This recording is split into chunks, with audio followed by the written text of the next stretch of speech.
Hello, this is Aaron from AaronOnAutos.com, and today we're doing our shaky cam interior review inside a 2019 Hyundai Santa Fe in the Ultimate package. I believe the Ultimate package is new this year, and I really like it. It's really pretty. Look at this. I love this. Isn't this awesome? Sitting in it like this, pretty much fully loaded, it's about $40,000. So, yeah, I'll just get started. Today's review is brought to you by the Ronnie James Dio Stand Up and Shout Cancer Fund. You can donate at the link below. This is the newest of the Hyundais in terms of, I believe, packaging, but otherwise this Santa Fe stays about the same.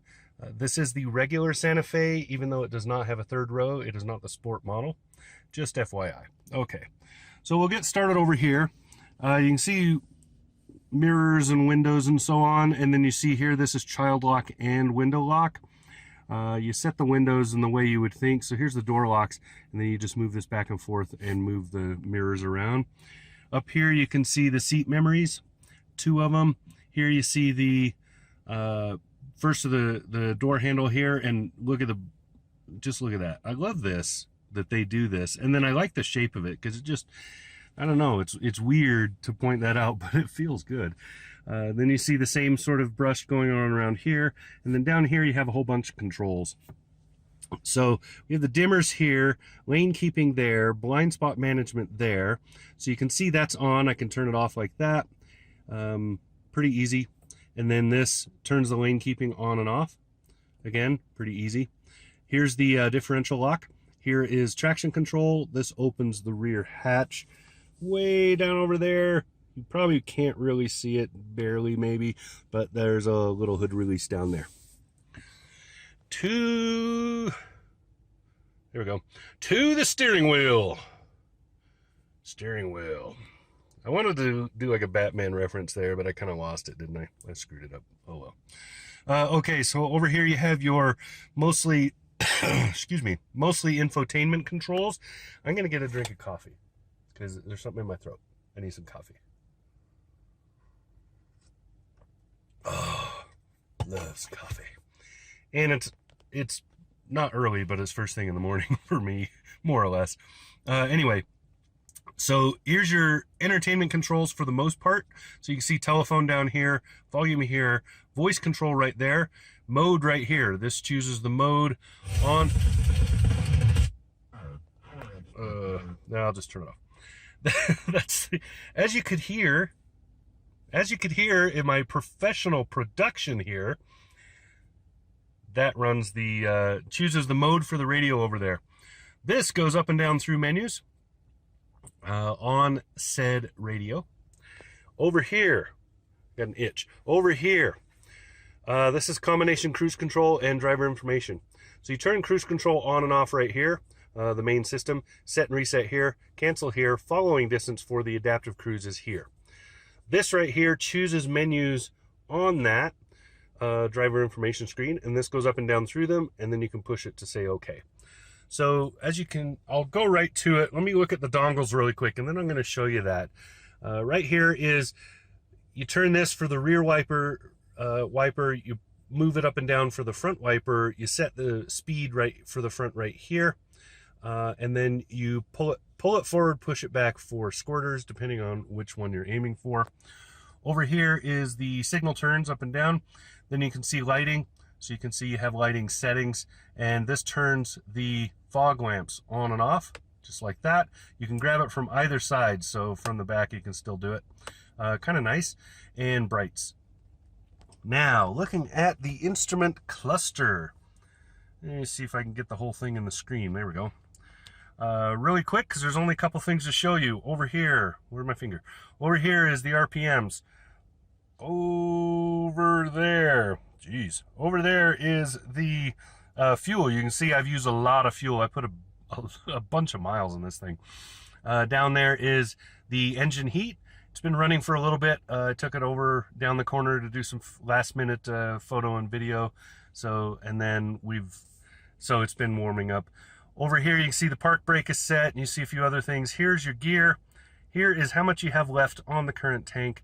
Odometer there, outside temperature there, and speedometer here. You can tell, if you're not, if you're watching, that is mostly, except for this bit right here, this is digital.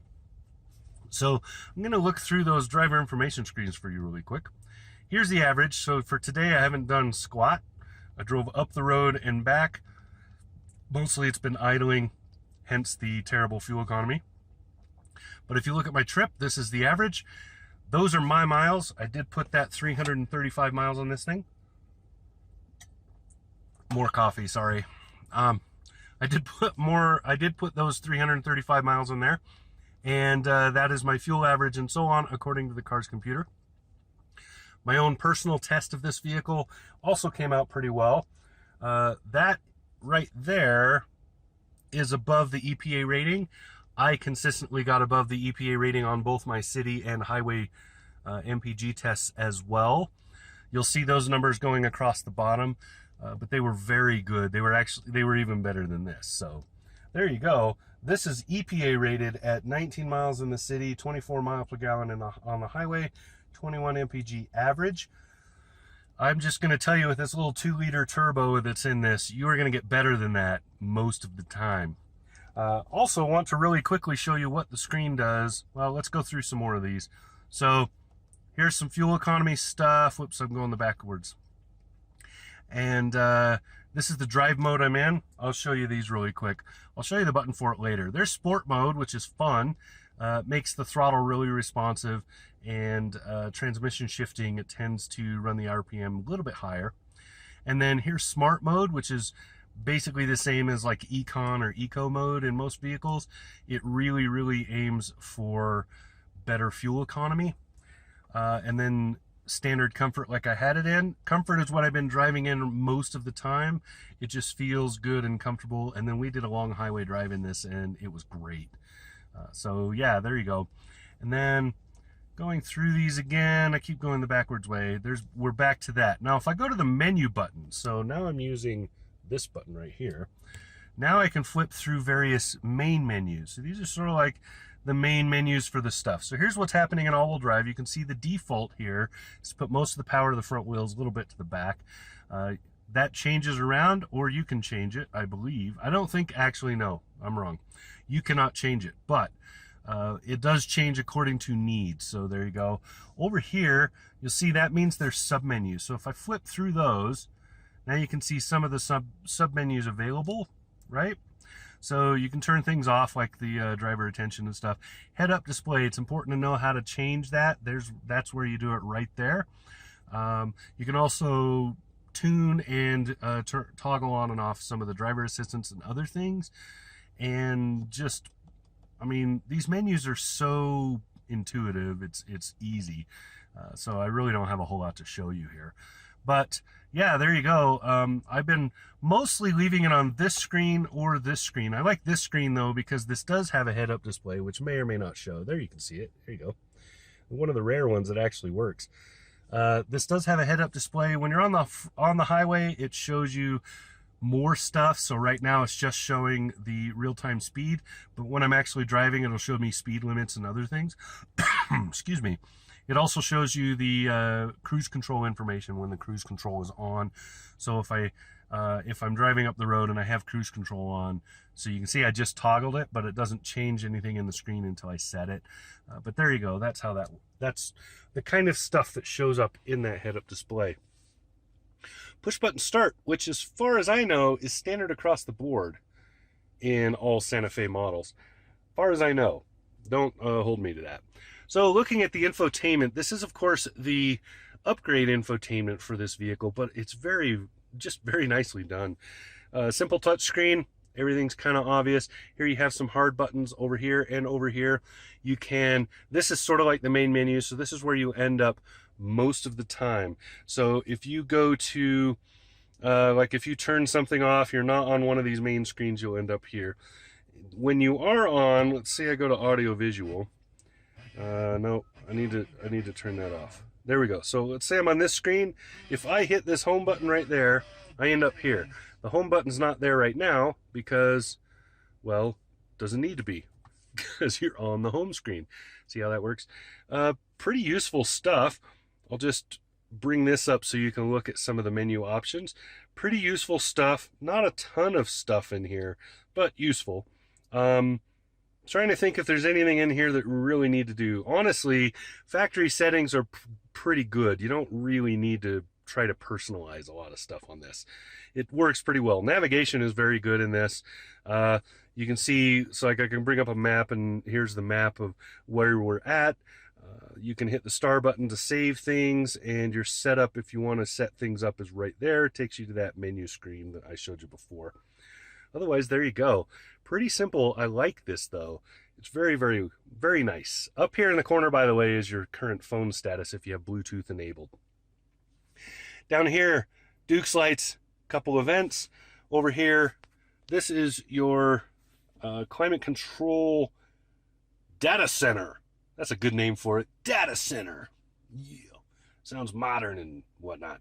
Anyway, so you can see you set the temperature here and here. Auto, you just turn it on like that. You turn it off like that. The rest of the buttons are pretty obvious, I think. Here's your defrosts, either side, fan control, so on. This has bun coolers, seat warmers. Here's your steering wheel warmer, bun cooler and warmer. Down there, you can see there is a 12-volt plug. There is another USB, power only, by the way. That's what that means. Here's your data USB. Here's your aux. This turns on and off this key charging pad right here. So you can drop a phone right there and it will wirelessly charge. If you have that turned on, you just push this button to activate it, maybe. Oh, and then you have to drop a phone. I forget these things because I don't, you know. It's a lot of stuff. Over here is drink holders, including my aforementioned coffee. Good sized drink holders. I like these. Here's the shifter. Triggers on the front. You pull that, you move it up and down. Straightforward, nothing. Here's where I was changing those drive modes earlier. This turns parking radar on and off. Here's your park brake. Works in the usual way. Pull it up to set it, push it down to let it go. This toggles the engine stop-start system. So if the engine, if you don't like that, you can turn it off right there. Hill descent there. Auto hold for hill starts and whatnots. And this activates the cameras. This is equipped with 360 view.